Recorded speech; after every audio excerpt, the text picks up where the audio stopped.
Alrighty. We are in the Ruth Patrick Science Center. I'm going to be interviewing Scott Eyth, and I'm Victoria Thomas. So, alrighty, let's go ahead and get started. Let's. When and where were you born? I was born in Stuart, Florida in 1979. Okay. What was it like growing up there? Nice. Yeah? Did you do any sports or anything like that? Yes. Sun, beach, basketball, football. Okay. Well. Typical Florida life. Alright. And you grew up you stayed there, you didn't move or anything like that? Mm-hmm. Okay. Did you have any siblings? Were you an only child? I was an only child. Okay. And what did your parents do for a job? Well, my mother worked in,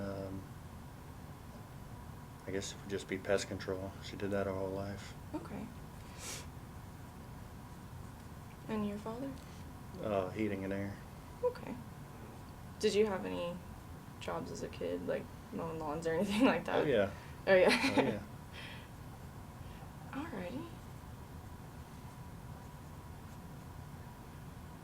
Alrighty. And when you were in high school, you said you did sports and everything like I did. that. I did.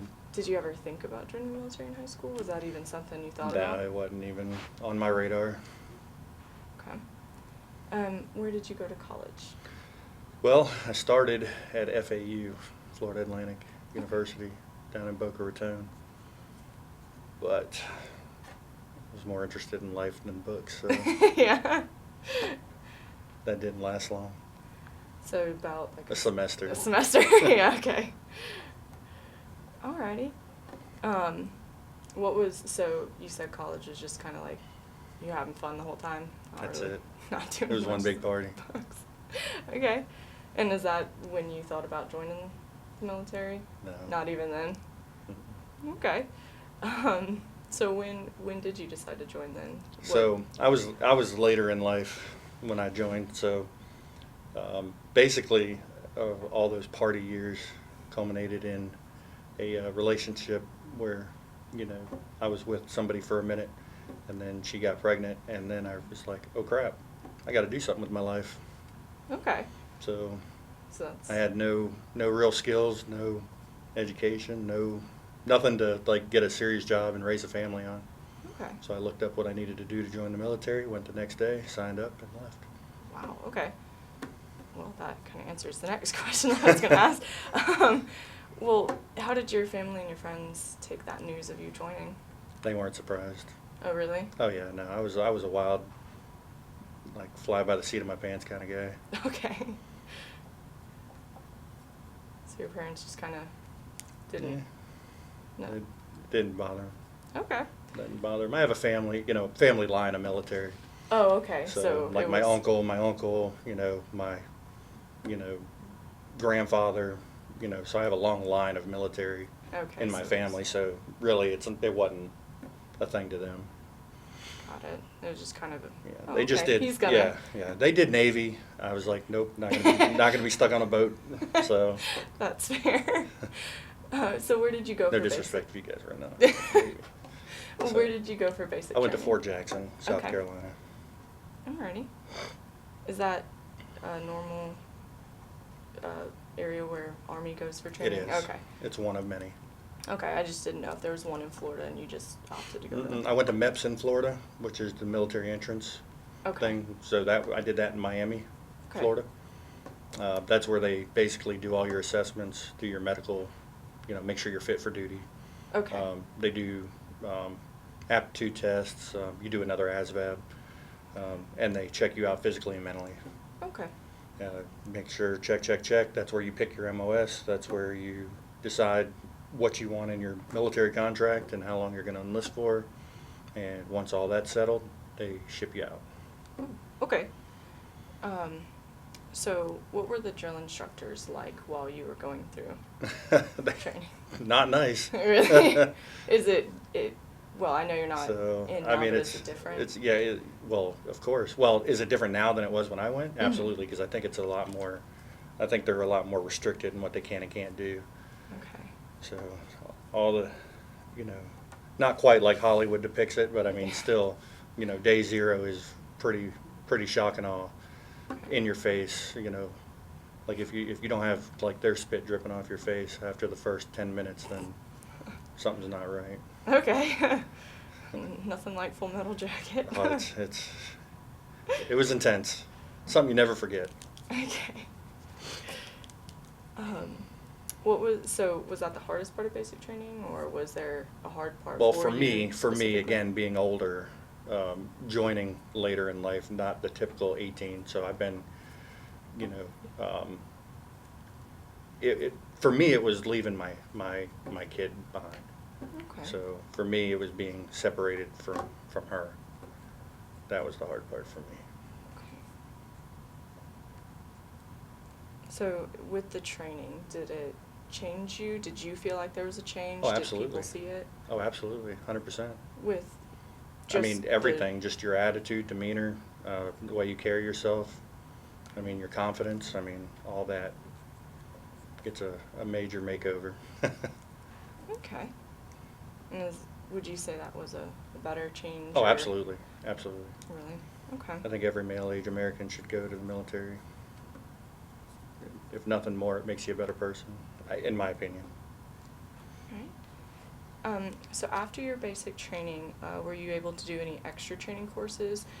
I know, I just have to use this as an example just because this is how I know it, but my brother went to a scout skier training.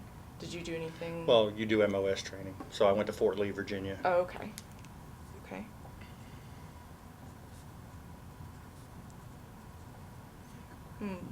Was there any specifics? That's a quartermaster school. Okay. And I'm sorry, I'm not sure what that is. It's just, you know, like supply, logistics, Oh, okay. stuff like that. Okay. So where you learn how to use military systems to get what you need, stuff like that. Okay. I think I know what you're talking about. My sister does supply. She was a supply officer. Right. Alrighty. So during that training, was there anything difficult for you in that specifically as well, or? No, that kind of laxed up quite a bit. So I mean, you know, you were out of the, you know, it wasn't as intense as basic, but it was intense in a different way. Okay. So I mean, more so where basic was physical and emotional, this was more mental and you know, schoolhouse type stuff. Okay. So I mean, you still had, you know, your routines, and you still had your, you know, your the leader, you know, well, how do I put it? Like the influence was still strong with the leadership on us being still new, but I mean, it wasn't as harsh as basic had been. Okay.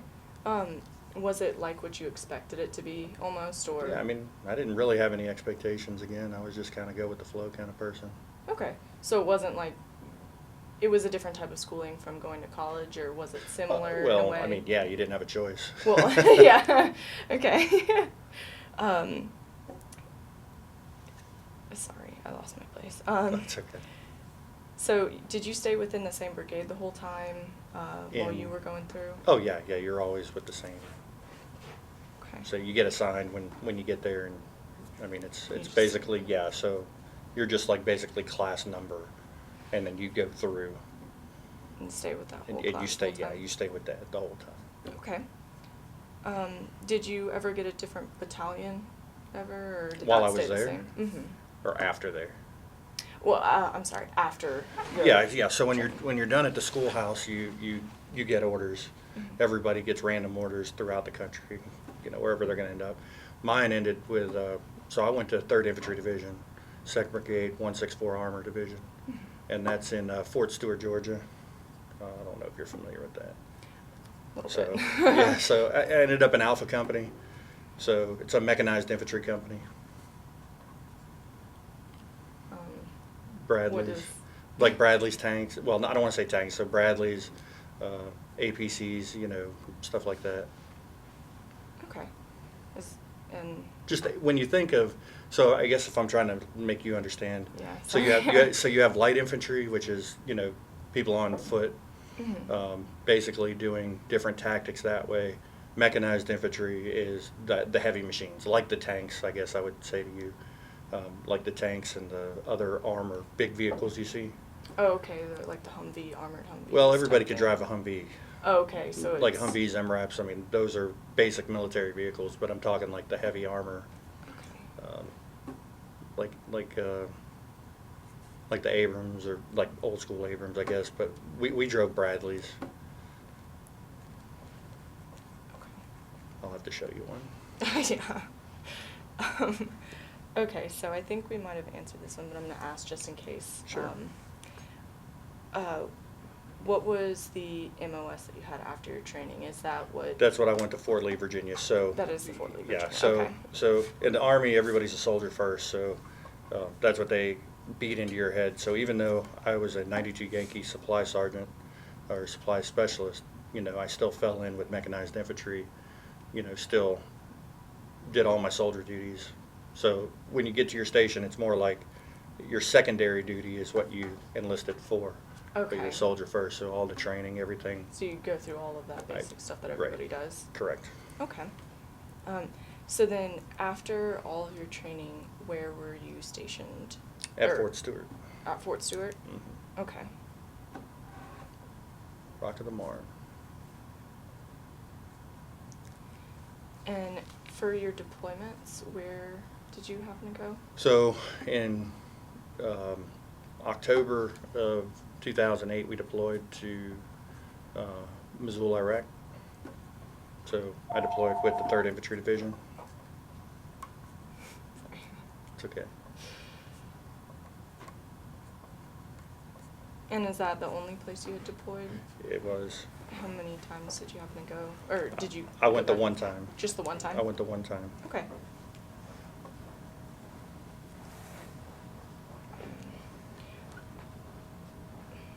Sorry, we answered a couple of those questions in fine. that same thing. While you were there, what was the main job your unit was in charge of? So, I mean, we just, without saying too much, I mean, we ran missions, different, it was different. There was a different scope depending on, what was going on. Okay. So, we stayed on JSS Ashura, Al-Shura. So it's a little outpost.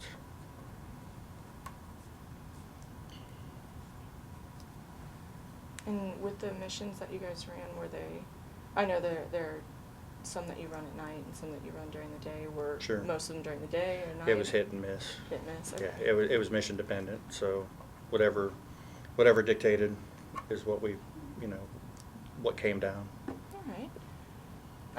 What specifically was your job while you were there? So being logistics, I was attached to headquarters company, or headquarters squad. So like we headquarters platoon. We were basically, so anytime the commander needed to go somewhere, Mhm. we fit his convoy. Oh, So like okay. anytime he left, we left. Got it. So anytime the first sergeant needed something, we rolled. I mean, it was, so so each platoon had different missions. Mhm. And sometimes they would mix together, sometimes they wouldn't, so. So you'd It help out just with other really, ones, yeah, but- it just all really depended on Okay. what was going on. Alright. Did you receive any personal declarations or unit awards while you were in the Army? Well, yeah, I got a few. I got my combat action badge for, firefights and stuff like that we were engaged in. Is that the only one? Yeah, I mean, the Okay. only one that's worth mentioning. I mean, you obviously got, deployment ribbons and, different various things, but that's probably the one that would stand out on a deployment. Okay. And what rank did you achieve while you were in the Army? Sergeant, Sergeant? E5.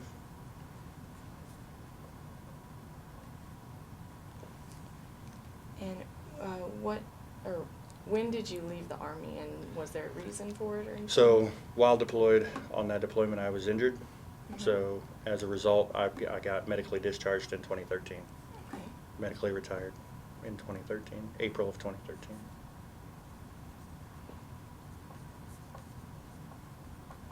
And was there, is it okay if I ask what happened, or? Just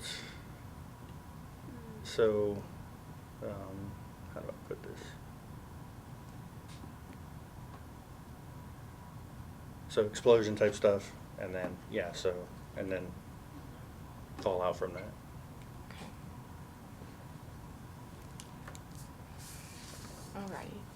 So after you left the Army, what Yes. did you do for work? Straight away, I did nothing. Really? Yeah, so, because when I got medically retired, they gave me, you know, I'm 100% service connected. Mhm. So, I mean, they pay you a pretty good bit for that. Okay. And I was married at the time, so, I mean, it was a second income. So, I mean, it was well. I stayed home with the kids. Okay. Did you have another child after? Yes, so I have 3 altogether Okay. at that point. Sorry, I just noticed you said kids. That's why I ask. I have 4 now. So after a while, did you choose a different line of work? Sure. So I missed like the thrill. So I was a bounty hunter for a minute. Okay. It was pretty fun. How long did It was you a end lot up of fun. doing that? Huh? How long did you end up doing that? Oh, probably 3 years. Really? Hmm. Okay.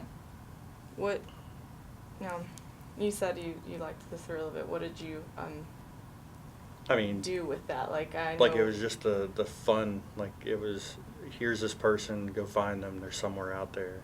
Oh, okay. You find them, and then you get to like take them by any means necessary. All right. And that filled my anger. All right. So then, with this next question, it might be a little easier, but what was it like coming back into the civilian world? It was tough. It was Yeah. tough. It was hard. So because you've had so much, well,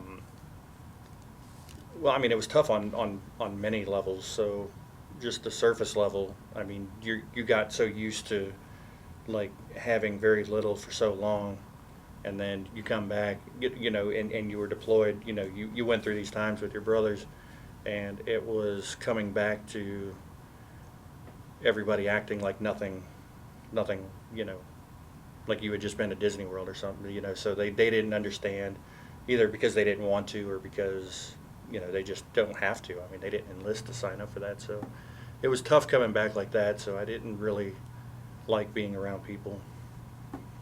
So, and then, you know, and then on the personal level where you're with your brothers for so long and you're going through the things you go through, the loss, you know, the gains, I mean, the fun, you know, the stuff, and now you're back here, and it's really hard to adjust.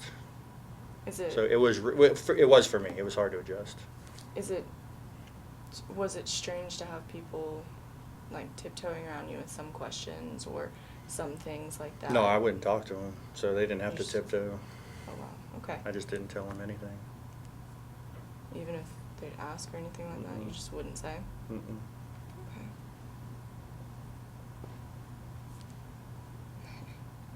Sorry. One of the questions that you don't like very much came up. So, what made you decide to go back to school? Okay, so, well, I mean, life, obviously. So, you know, God, that's a lot of different levels too. So, one being, in the midst of all this with my PTSD and, you know, problems and stuff, I went through a divorce. Mhm. So, with that, you know, the money I was making there kind of went away, and that was kind of like a niche little market. You know, when you were in it, it's good, but it's not like, you know, so once you get out, it's not like you can jump back in. And the second level is I wanted to model for my kids. So, like, you're never too old to stop learning. And I wanted to inject some inconsistency into my life. So, Mhm. like, because, you know, there's a certain bit of money you were used to making here, but again, because it was like a niche market, you're not going to go find that again. So I wanted to do it for me, for stability, and to show them that, you know, you could Nice. still Keep learning. keep learning, keep plugging along. Well, that's good. So, what made you choose this school in particular? This school in particular, I could attribute to Robert Murphy in the Okay. Veteran Center. It was his influence because I knew, matter of fact, he's one of the first ones I met because I chose to move to Aiken because my dad lives here. It was a smaller town. I didn't want to go back to Florida because it was so big. But Robert Murphy, actually I met his wife first, and she recognized me as a vet. She's like, "You need to meet my husband." Okay. So I met Rob, and for a lot of years I wasn't comfortable being around people or coming here, but I mean through working with him and working with other people, I was able to come here, and the Veteran Center here is really what has allowed me to be comfortable here and to continue. That's good. So without it, I don't know if I'd be here. How long have you been enrolled here? Let's see, when did I started last spring, Okay. so whatever that would have been. So when you met Murphy, was that obviously before you enrolled, but how long were you with him before you? I met Rob in 2013, so. Oh, okay. Yeah. Like when I came to Aiken, I literally met them soon thereafter. Okay, so you had a lot of time to be able to talk to him and adjust. And I did a lot of programs with him. Him and I went through Saratoga Warhorse together, which is a, PTSD program. Thank you. Do you know I was going to ask. Okay. Dr. Ellison's big in that, if you know her, one of the psych professors. So, yeah. So him and I did a lot of interacting. He was with, I believe, Aiken Augusta Warrior Project at the time with Jim Lorraine. So they had a lot of projects going on geared toward helping vets like myself, and especially Rob, knowing it's always easier to talk to somebody that's been there and done that than to talk to somebody that has no clue. So I don't know, I just had a connection with him, and the rest is history. I'm here, and met a lot of good folks along the way. Well, that's good. I'm glad you were able to find the vet center and that you enjoyed it. Yes, that vet center is instrumental to this school for having vets here. No doubt about it. So did you have a major in mind, or did you decide when you came here? I had a major in mind. So initially, overall I wanted to be a psych major, psychology. Okay. Reason being is I know how hard it was for me. I know the PTSD that I fight with. I know what it's like to talk to somebody, another combat veteran versus a civilian. Not that there's anything wrong with that civilian. They're qualified to know what everything sounds like, but I know what it's like to be that. So my goal is to help other veterans eventually. So we have a big problem with veteran suicide. So roughly 22 vets a day commit suicide. So, and that's a pretty big number. So we're trying to, be it personal, be it because they can't get help, be it because they can't adjust. So I want to be able to do my part to help veterans coming back and dealing with unseen problems. Okay. Are you wanting to stay local, or would you go other places for that? I started an internship in May with the America Warrior Partnership. Again, that's a Jim Lorraine ran program. Mm-hmm. I don't want to speak on their mission wholly, but I know they help veterans. Okay. So, and not because I can, just because I don't know enough to really say much about it, other than I know they help veterans, and that's the direction I want to go. And they do a lot of good things. It's a nonprofit, so. Okay, I was just about to ask if they help with like the VA or anything like that. Nope, it's not affiliated with the VA. Okay. It's a private program, that's geared toward helping veterans, and that's hopefully, again, I've met some good folks in that organization, and I'm hoping, I'm super glad that they, want to have me on. So again, starting in May, I'll start my internship there and see where that goes. Yeah, that's great. And that internship, those are always nice. Yeah. Okay. Well, you answered that question. So you said that you did get married. Right. When? Well, I was married before any of that started. Oh, before you joined in the military and everything, you guys? Yeah. Okay. So we were married, and then that's when because I had my first kid then. Okay. So. Yeah, you've kind of answered a lot of things. So what do you plan on doing after college? I know that you said you want to work with the vet center, Right. But is there anything else that you'd be wanting to spread out to, other than the vet center that you're going to have the internship with? Are you wanting to? Personally or professionally? Both, I guess. I mean, no, I mean, just, you know, just continue to raise my kids, be there for them, and hopefully help vets. And that's my goal. Would you want to work for the VA? I know No, there are some. no. Okay. That's too big of a bureaucracy for me. Okay. I don't want the red tape. So Okay. a lot of vets' problems. Now, I'm not saying anything bad about the VA. They do help a lot. They are there for a good many. They haven't done me wrong, but I know a lot of vet anger also stems from. It's a process for some.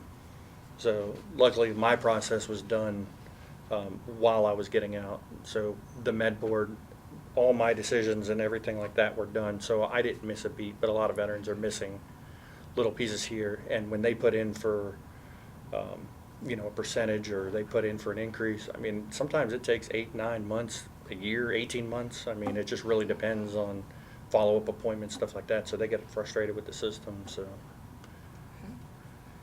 it's a process. But no, I wouldn't want to work for them. Alrighty. And why did you, so I know you said you wanted to do this to help veterans. Is there, well, I'm trying to figure out how to word this. No worries. When you were in the Army and you were stationed or deployed, were there people there that you saw that you wanted to help that also put you on this path of wanting to do psychology and help other vets with their PTSD? I just know, so like many others that have deployed before me and will deploy after me, I mean, you lose friends over there. I mean, it's war, shit happens. And, you know, so I get, you know, I've felt the pain firsthand. I've been around my brothers who have felt the pain, and we know what it's like. I mean, just even in everyday combat life, I mean, you know. So, I mean, just knowing that, seeing that because it's like, you know, civilian life. Some people will take a loss of a parent, you know, especially in a civilian situation, they'll take it, you know, one will take it hard, one, you know, so I mean, but the military is no different, just in a different way. Mm-hmm. So, I mean, there's some that take it harder, there's some that, you know, kind of find ways to deal with it, some act, you know, like they're fine and they're not. So, I mean, that's, you know, I want to help between the gaps. Alright. If that makes sense. Yeah. I just figured I'd ask since you were saying that that was one of the reasons why you wanted to do that. Right. Alright. So, in 5 to 10 years, where do you see yourself? I know you hate that question, but 5 to 10 years, I don't know, vacationing somewhere. That's a fair answer. Alrighty. So, yeah, vacationing somewhere, enjoying life, hopefully still helping. So, I'll have a master's degree by then. So, who knows? Who knows? Alright. Well, I think that's all the questions I have for you. All right, good game. Thank you for letting me interview you. No worries.